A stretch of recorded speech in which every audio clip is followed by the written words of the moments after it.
Expect to lose all of it. Every last penny, every last token that you put into this artwork might go away.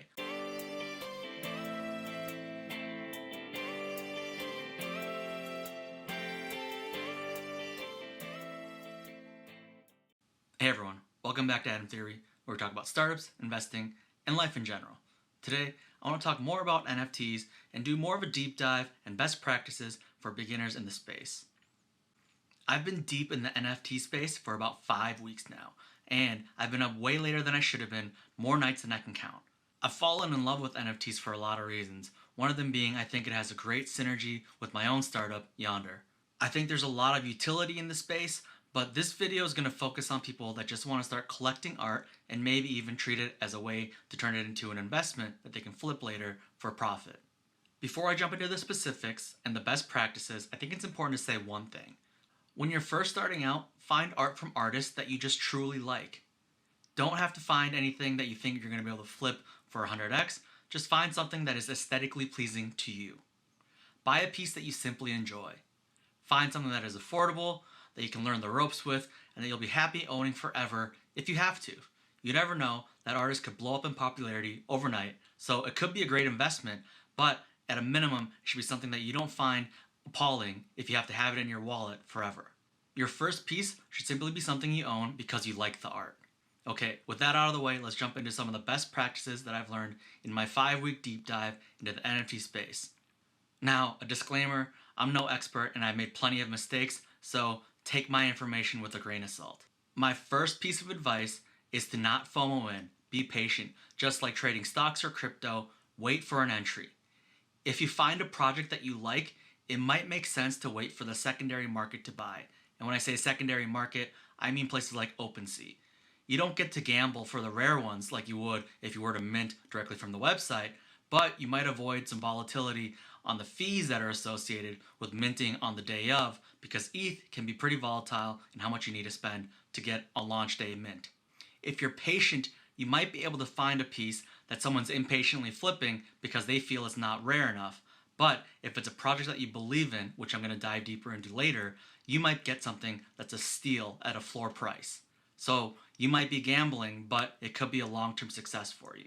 And if you wait, you might get lucky and find something that's on the secondary market like OpenSea that's actually really valuable, but the person that got it didn't understand what they had and they flip it for very cheap prices.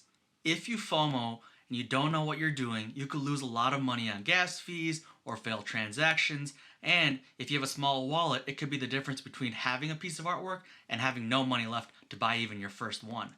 If it's a strong enough project, even the least rare NFT in that project will have a much higher value than probably 95% of the other projects that are out on the market. Brand value goes such a long way in the NFT space. Find a strong project. Also, find a well-rounded team. This is like investing in a startup or a business in a lot of ways. It might sound pretty extreme, but you want these teams to have a 3-pillar approach. You want to find a team that has the creative person, the technical person, and the operations person. And it might be more than 3 people. So, when you're looking for projects to invest in, make sure you don't skimp over the team portion of that website. Number 3, find projects that offer utility within their NFTs. And so what do I mean by utility? Examples include, if you hold the NFT, you earn yield. If you hold the NFT, it unlocks airdrops. If you hold the NFT, it grants you the opportunity to mint a companion for free. You just pay the fees. The project might have deflationary mechanisms. The project might have physical art drops. The project might have exclusive events. Also, the projects just in general have a really strong community. These are all utilities that come with good projects and good project teams. These are just a handful of examples of utility that's in an NFT project, and there will be many more utilities that'll come out from creative project teams in the future.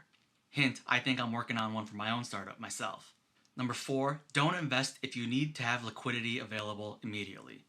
Assume that any NFT that you buy will be hard to flip quickly. And whatever you put in might not be able to get out right away.